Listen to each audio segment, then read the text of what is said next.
오늘 여러분과 성전을 건축하라라는 제목으로 말씀을 나누고자 합니다. 성전이란 단어를 들으면 우리는 자연스럽게 생각하는 단어가 교회라는 단어입니다.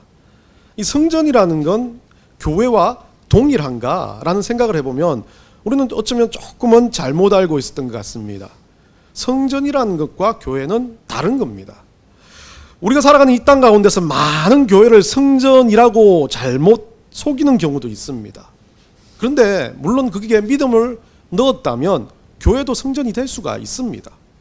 그런데 굳이 건물인 교회가 성전이라고 하면서 그거에 대해서 무언가를 치장하고 만드는 데 목숨을 건다면 그것은 성전이 아닙니다.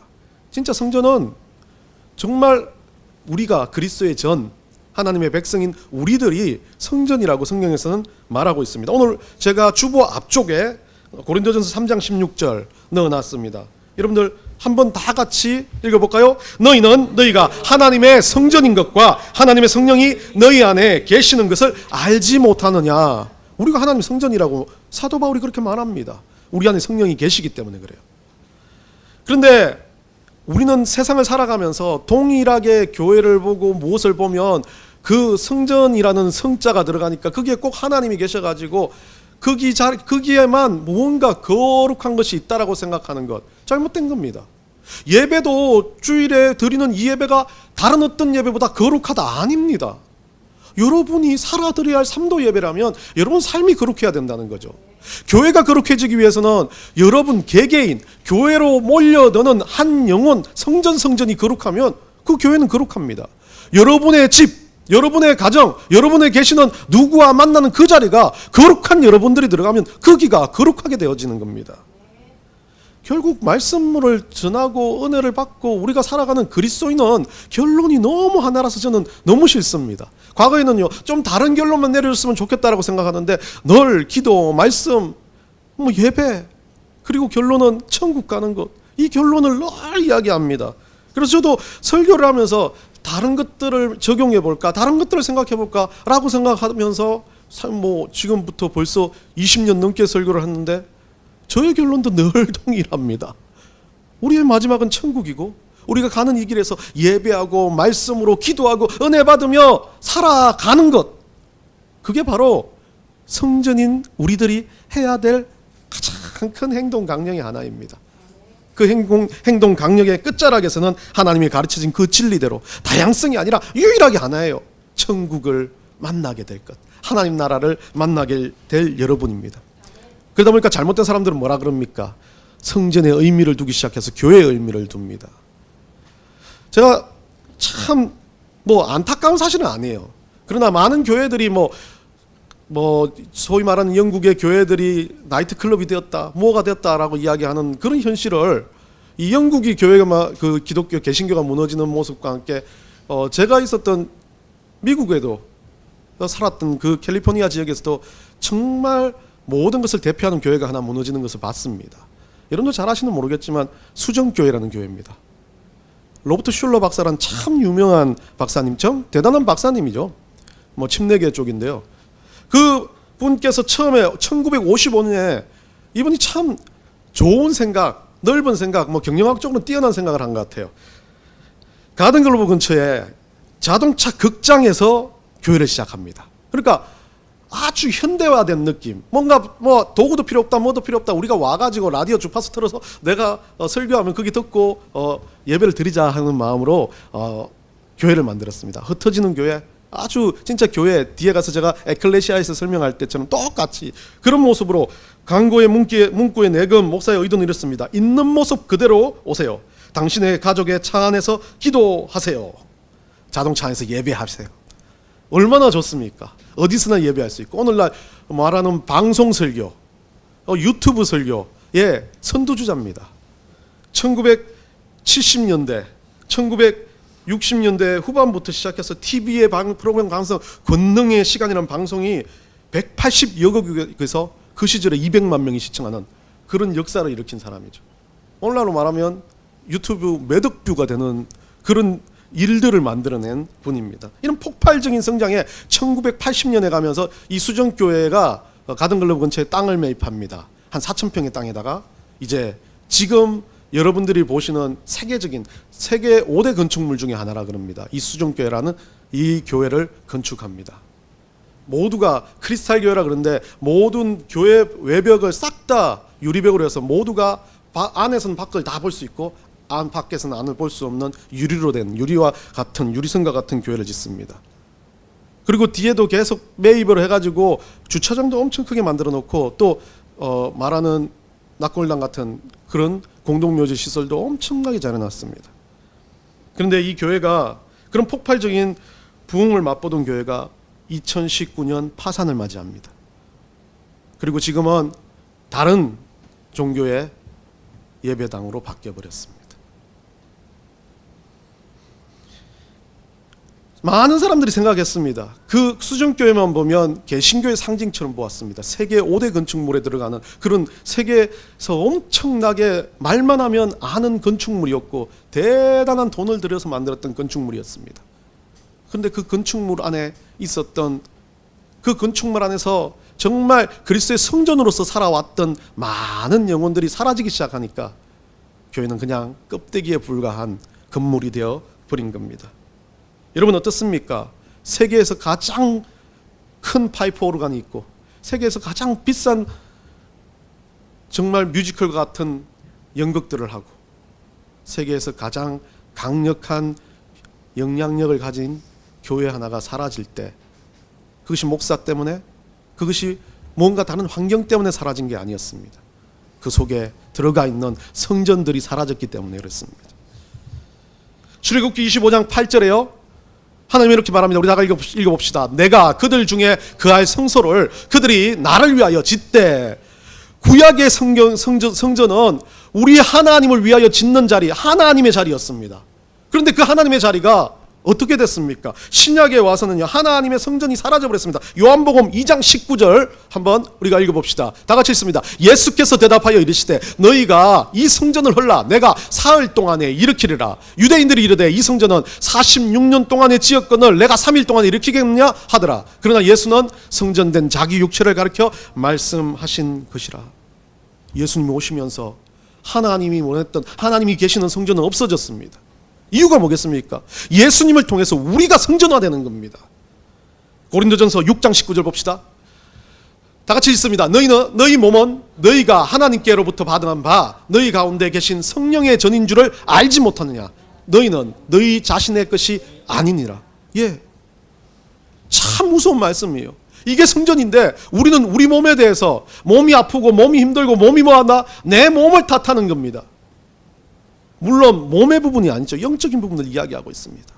그렇지만 우리가 살아가는 이 땅 가운데서 우리는 보면 늘 우리가 성전인 줄 모르기 때문에 깨닫지 못하기 때문에 뭐 합니까?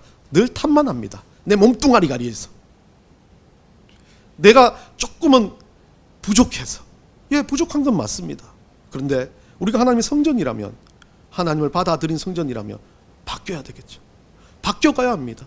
오늘 그래서 학계에게 말씀하신 성전을 건축하란 말이 다시 재건하라는 뜻입니다. 하나님 우리에게 뭐라고 말합니까? 매 순간 우리가 가진 이 성전을 다시 지어가야 된다는 겁니다. 재건하라. 다시 만들어내야 된다는 겁니다. 교회를 건축하는 게 아니라 내 몸과 마음과 내 영을 다시 한번 다시 새롭게 만들어가야 된다는 거죠. 그렇게 된 사람들이 모이는 곳이 교회라는 것입니다. 에클레시아라는 단어로 써집니다. 우리가 한번 신약에는요, 헬라어로 교회라는 단어를 에클레시아라고 씁니다. 에크라는 이 전치사, 그리고 동사 칼레오라는 이 부르다라는 뭐뭐의 밖에서부터 부르다라는 뜻으로 에클레시아. 그래서 그 사람들이 모여 있는 곳, 모임. 어떤 자는 모임이 아니라 단수 명사, 그런 사람이라고 이야기합니다. 그런데 전체적으로 교회라는 공동체를 바라볼 때 세상으로부터 부름받은 모임, 공동체라는 뜻을 신약에서 이야기하고 있습니다. 초대교회 성도들은요, 이 공동체의 단어, 교회라는 단어, 이것을 가지고 성전이라고 이야기하기보다는 우리가 하나님의 뜻에 따라 믿음을 가지고 모여진 공동체를 이야기했던 겁니다. 그러면서 또다시 교회라는 장소가 그냥 장소로 있지 않았습니다. 그러다 보니까 초대교회에서는 어땠습니까? 땅굴을 파서라도 두세 사람이 주님의 이름으로 모인 곳이 교회가 되어버린 겁니다. 교회는 건물이 아닙니다. 교회는 그리스도인이라는 겁니다. 우리가 교회라는 겁니다. 우리가 그래서 교회에 가는 것이 아니라 우리 자신이 교회이니까 우리가 와서 이 하나님이 원하신 예배를 형성하는 겁니다. 여러분 좀 조심히 생각해요. 잘못 생각하면요, 내가 예배 드려지는 거 아닙니다. 예배 드려주는 것 아닙니다. 우리가 왔기 때문에 여기가 하나님께서, 우리 예수님께서 이 예배를 받으시고 성령께서 역사하시는 장소가 되어버리는 겁니다. 성전이 여기 와 있기 때문에 그렇습니다. 여러분은 그렇기 때문에 성전이란 존재로서 여러분을 다시 한번 생각해 봐야 됩니다. 여러분 사는 모습도 바꿔야 됩니다. 여러분이 어떻게 살아야 될지를 고민해야 됩니다. 성전으로 살기 때문에요. 거룩한 부담감이라 그럽니다. 학계는 이것을 알려주고 싶었던 것 같습니다. 학계라는 인물은 그렇게 대단한 것도 엄청나게 기록된 인물도 아닙니다. 그런데 여러분들 지금 선지자들을 계속 반복하면서 듣는 생각들은 이 선지자들이 하는 말이 다 동일해요. 포로 전이나 포로 후나 똑같아요. 학계 선지자는, 우리 학계 선지자는 한번 봅시다. 활동 배경이 포로기 이후입니다. 그렇게 다 바벨론 포로기가 끝나는 그 시점에서 기원전 586년입니다. 이 바벨론 포로가 끝나는 그 시점에서 학계가 활동하면서 뭐를 지났겠습니까? 다른 어떤 것도 아닙니다. 성전을 재건하라. 학계 1장에 보면요, 성전 재건에 대한 촉구, 오늘 말씀입니다. 그리고 2장부터 시작해서는 그 성전을 재건했을 때 우리 하나님께서 미래의 영광에 대해서 약속하십니다. 그리고 다시 한번 강조하는 건 거룩과 순종에 대한 것, 그리고 마지막은 이 스룹바벨에 대한 약속. 결국은 성전을 재건했을 때 우리 하나님께서 주실 약속에 대한 글이었습니다. 쉽게 말하면 우리 그리스도인들의 삶에 대한 것 똑같습니다. 믿음을 갖고 그리스도인으로 예수 믿어서 성전으로 살아가면 우리의 결론이 뭐냐는 거죠. 그 약속을 주님께서 하셨다는 이야기를 똑같이 이 학계에서 하고 있습니다. 학계의 메시지는요, 길게 받지 않았습니다. 4번의 메시지를 받았는데 두 장이 기록했던 이 4번의 메시지를 짧은 기간 동안 약 4개월 정도에 이 4메시지를 받아가지고 기록된 내용입니다. 그렇게 막 엄청난 역사를 가지고 기록한 게 아닙니다. 급박하게 하나님께서 주신 메시지를 받아서 이 이스라엘 백성들한테 전달한 겁니다. 그래서 학교의 핵심 사명은요, 성전 재건에 대한 촉구와 분명히 회복시켜 주실 것이라는 학계의 메시지입니다.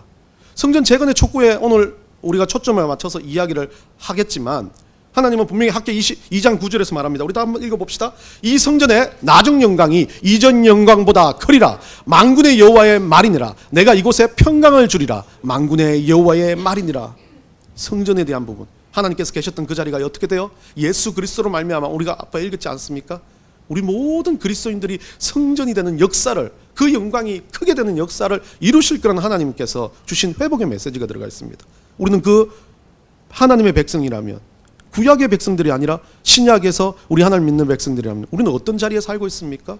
구약의 그 성전에 갇혀 있는 자들이 아니라 회복된 자들로 사는 겁니다.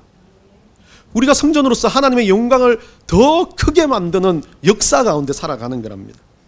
여러분들, 그러면서 이제 본문의 이 학계의 메시지를 통해서 우리는 한번 성전 재건, 다른 말로 우리의 영성, 우리의 영적으로 재건돼야 될 것이 무엇인지를 한번 어떻게 해야 될지를 생각해 보려고 합니다.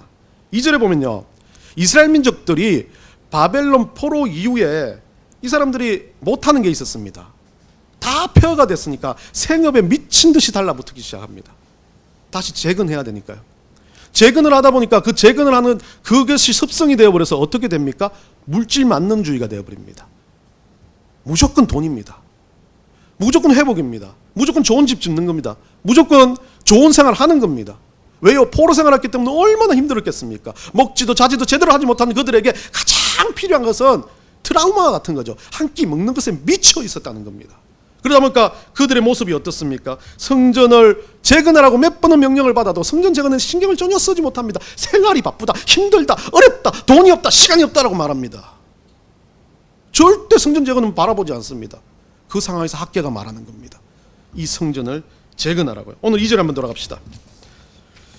오늘 3절 한번 돌아갑시다. 선지자 학계가 받은 이 말이, 이 성전이 어떻게 되었다고 합니까? 4절에 황폐하였다라고 이야기합니다. 이스라엘 민족들이 성전을 황폐하진 않았습니다.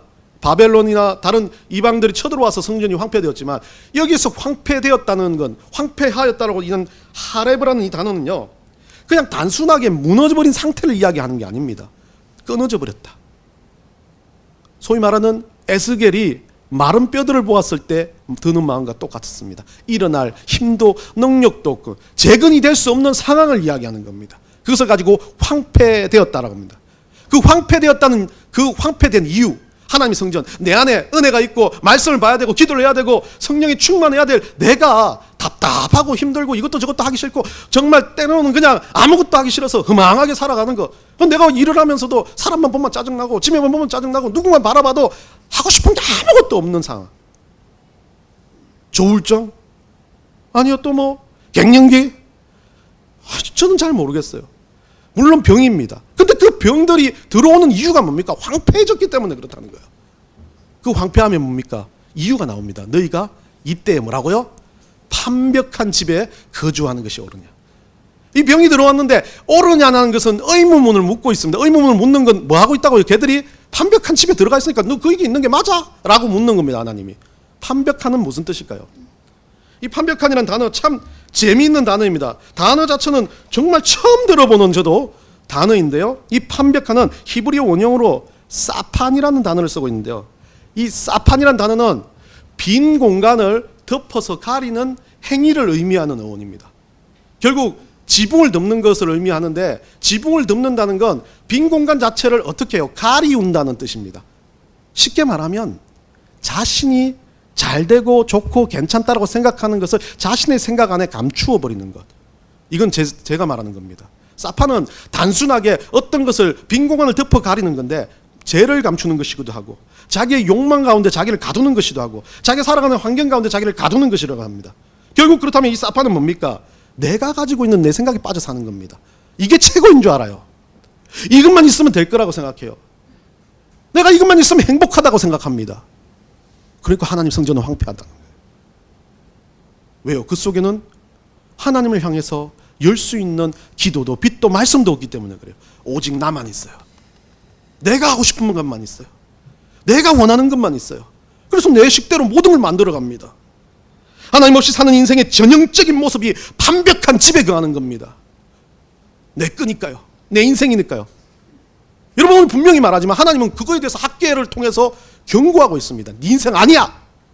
네가 받은 이 삶이 네 거 아니야. 네가 그리스도인이라는 이름을 받은 이상 하나님 거야 라고 말하는 겁니다. 말씀이 들리지도 않고 기도하기도 싫어져요. 먹고 살기도 힘들어요.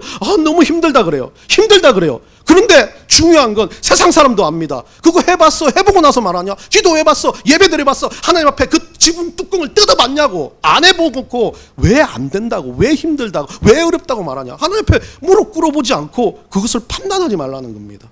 지금 하나님 그거 이야기하고 있어. 학교를 통해서. 이스라엘 민족들아, 너희들이 왜 지금 판벽한 집에 들어가서 나 없다고 말하냐? 힘들다고 말하냐? 은혜 없다고 말하냐? 상처밖에 없다고 말하냐? 인생을 살아가면요, 노력하는 인생들이 잘 사는 거 맞을 수 있습니다. 세상에서는요, 노력의 끝자락에서는 좋은 결론들이 나올 수 있습니다. 그런데 그리스도인들은 그 노력에 대해서 이야기하지 않습니다. 하나님을 향한 이 판벽한 집의 지붕 뚜껑을 찢어발길 그럴 기도가, 은혜가, 그런 영성이 있어야 된다는 것을 이야기하고 있습니다. 히브리서 11장 6절입니다. 우리 다 같이 읽어봅시다. 믿음이 없이는 하나님을 기쁘시게 하지 못하나니 하나님께 나아가는 자는 반드시 그가 계신 것과 또한 그가 자기를 찾는 자들에게 상 주시는 이심을 믿어야 할지니라. 이것을 할 수 있는 유일한 건 믿음이라는 겁니다. 그 판벽한 집을 뜯어낼 것은 유일한 것이 믿음이라고 말합니다.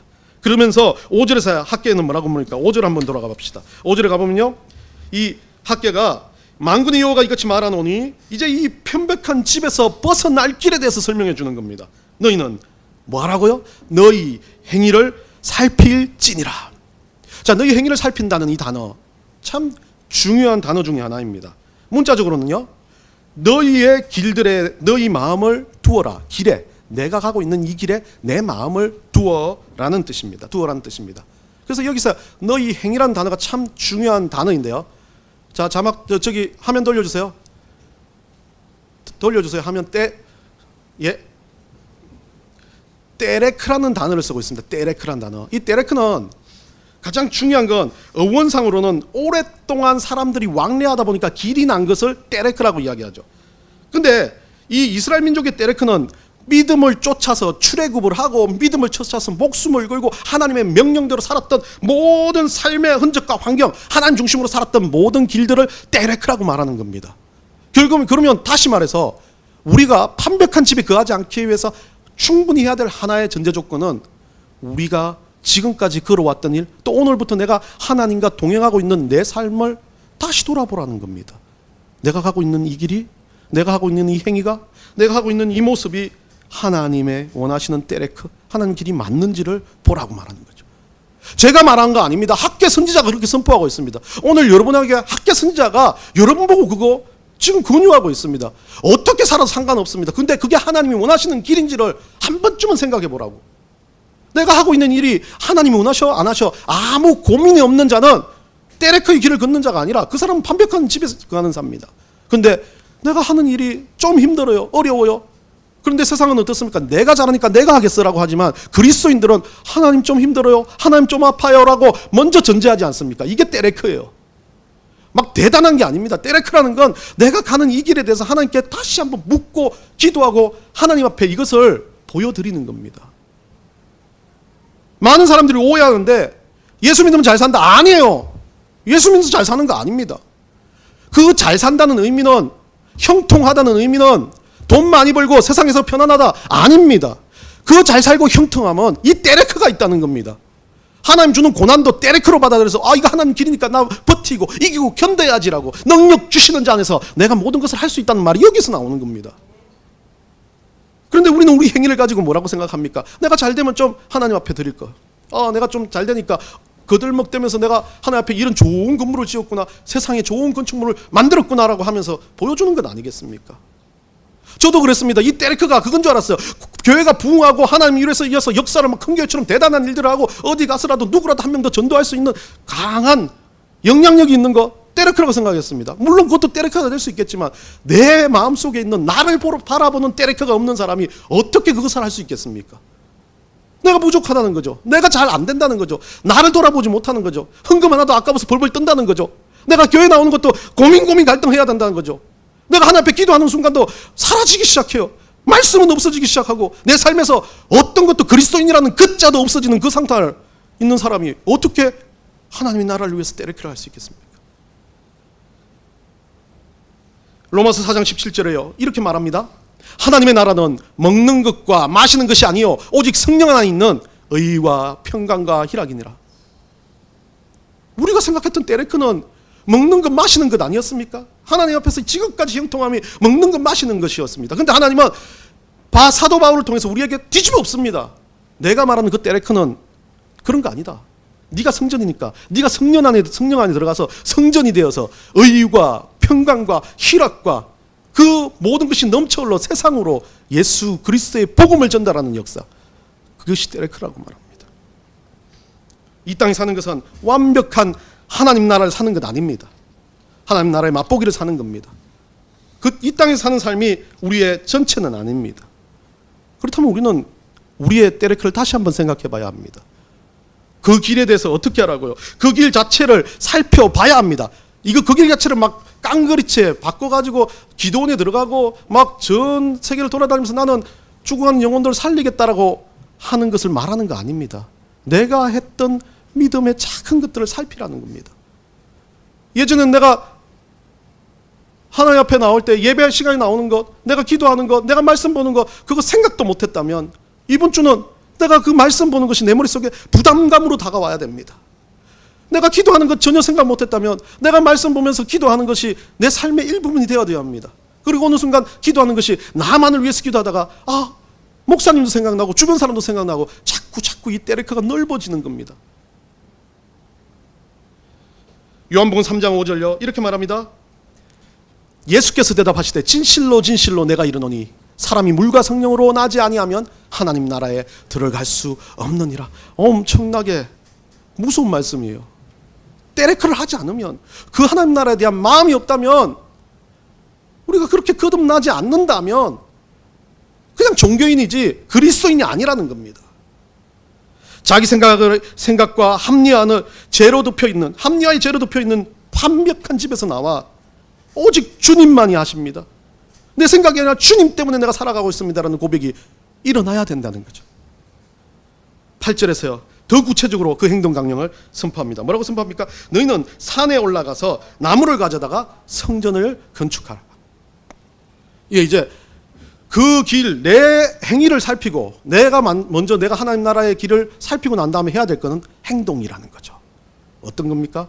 성전을 짓기 위한 가장 기초적인 재료 나무를 이야기합니다. 성전에 얼마나 많은 재료들이 필요합니까?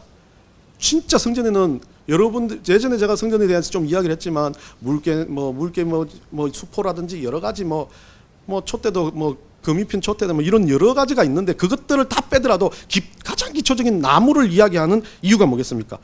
행동하라는 거죠. 데레크가 생겼다면 이제부터 뭘 해야 되냐? 내가 성전 건축을 하든 안 하든 그게 문제가 아닙니다. 내가 주님 안에서 기도를 시작하는 행위, 내가 주님 안에서 말씀 안에서 예배를 드리기 위해서 노력하는 행위. 여러분들이 지금 아무것도 아닌데 1,000원짜리 하나라도 주님 앞에 꺽기 가져와서 예배하면서 주님 앞에 드려야 될 헌금이라고 생각하는 그 마음, 그게 데레크예요. 지나가는 사람을 그냥 지나친 게 아니라 너무 불쌍해 보인다면 그 사람한테 뭔가 간섭하기 전에 돌아와 그 사람을 위해서 기도할 수 있는 그 마음, 그게 데레크라는 겁니다. 그게 산에 올라가서 성전을 향해서 나무 하나 가지고 오는 것과 똑같은 이야기입니다. 하나님께로 가는 길을 알았다면 이제는 그 길을 위해서 명령하신 대로 무언가 하나를 시작해야 돼요. 휴지 하나 줍는 것, 말씀 하나 듣는 것, 기도 하나 하는 것, 하다못해 매일 한 구절이라도 말씀을 읽고 시작하는 것, 그게 바로 우리가 주님 앞에서 해야 될 성전을 재건하는 방법입니다. 골로새서 3장 23절에 이렇게 말합니다. 무슨 일을 하든지 마음을 다하여 죽게 하듯 하고 사람에게 하듯 하지 말라. 여러분 어떻게 살았습니까? 저도 그래요. 어떤 일이든지 주님 앞에 하는 것 너무 자주 까먹어요. 늘 사람한테 하는 거예요. 그래서 내 이익, 내 생각, 내 관심, 내 중심으로 이야기합니다. 그러다 보니까 가족한테도, 그러다 보니까 많은 사람들한테도 그 모든 것들 대하는 중심에 하나님이 아닌 내가 들어와 있어요. 반벽한 집에 거했어요. 이제 데레크가 생기는 순간 어떻게 해야 된다고요? 마음을 다하여 우리 주님께 하듯이 하는 거예요. 우리 주님께 하는 것이 모든 걸 다 받아주는 게 아니에요. 그들을 향해서 그리스도의 복음으로 그들을 향해서 정말 주님께서 주신 은혜의 그 간격에 빠져서 대하는 겁니다. 누가복음 16장 10절에 이렇게 말합니다. 지극히 작은 것에 충성된 자는 큰 것에도 충성되고 지극히 작은 것에 불의한 자는 큰 것에도 불의하니라. 저는 이걸 다르게 말합니다. 여러분이 오늘 지금 당장 이 예배를 끝나고 나가서 결단 기도할 때 제가 주님의 그렇게 하지 마세요. 주님의 뜻대로 살겠습니다. 뜻이 여러분들 얼마나 100개 1000개 어깨에 있으면서 뜻대로가 막 성교해야 되고 죽어야 되고 이런 것도 있을 수 있어요. 그런데 그 뜻대로 그런 거 하지 마세요. 우왕좌왕 기도하지 마세요. 주님 제가 이번 주에 성경 한 절이라도 읽겠습니다 라고 기도하고 돌아갔어요. 그런데 여러분들 그 작은 것 안에 충성 못해요. 가서 못했어요. 까먹었다 하면서 다음 주에 돌아오는데 부랴부랴 와가지고 까먹었다. 이런 사람이 우리 주님 다른 것에 대해서 큰 것에 충성할 수 없다는 이야기입니다. 작은 것 하나 못하면서 그 큰 것을 어떻게 충성하겠습니까? 여러분들 진짜 죽도 못 먹는 사람이 어떻게 고기를 입으로 뜯어갈기며 먹겠습니까? 우리 하나님 그거 말씀하시는 거예요. 너무 신앙의 강력하고 대단한 것들을 바라보다 보면 어느 순간 나는 아니다. 그냥 판벽한 집에 들어가서 나는 이렇게 살지 요 정도만 됐으라고 생각합니다. 그런데 그리스도인은 그게 아닙니다. 자기 삶에서 작은 것 하나를 주님 앞에 바꾸기 위해서 충성되기 위해서 몸부림치는 것, 그게 바로 그리스도인이 데레크로 가는 길이라는 거죠. 우리는 우리 인생의 주인이 아니라는 겁니다. 우리는 이 데레크 하나님 나라를 위해서 뚜벅뚜벅 걸어갑니다. 뭐 하면서요? 작은 것 하나에 충성하면서요. 그것이 우리 안에 있는 우리가 성전으로서 주님 앞에 드려야 될 성전 재건의 기초 요소라는 겁니다. 그러면 이 성전 재건을 했을 때 작은 일을 시작할 때 우리 하나님이 말씀하십니다. 8절입니다. 뭐라 그럽니까? 우리 8절 전체 다 한번 읽어봅시다. 너희는 산에 올라가서 나무를 가져다가 성전을 건축하라. 그리하면 내가 그것으로 말미암아 기뻐하고 또 영광을 얻으리라 여호와가 말하였느니라. 우리가 제일 되는 목적, 하나님의 영광이 되는 것 어떤 겁니까? 내 어떤 것을 하고 고고한 건축물을 만들고 대단한 영광스러운 일을 하고 전쟁을 막고 그 국가에 충성되어서 뭔가 대단한 일들을 하고 후학들을 생성해서 내가 똑똑한 사람 되고 많은 영혼들을 상처를 치유하고 아니라는 거예요.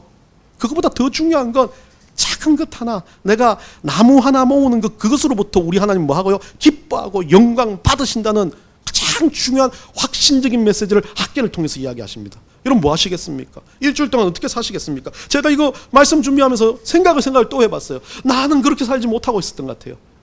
새벽 기도를 한번 하더라도 그때 중언부언하는 사람이 됐어요. 주님, 내가 돌아서서 어떤 한 영혼, 어떤 한 사람, 우리 교회의 어떤 한 사람이 어떻게 되게 해주세요. 그냥 주문해 오듯이 외웠어요. 바뀌어보려고 합니다. 바꿔야 된다고 합니다. 그래서 이번 한 주는요, 무엇라든지 내 성전 재건을 위해서, 내 이 영적 성전을 뜯어 고치기 위해서, 이 판벽한 집에서 벗어나기 위해 데레크를 향한 간절한 출발을 시작하겠습니다라고 여러분들이 그렇게 결단하고 들어가는 여러분들 되시기를 간절히 축원합니다.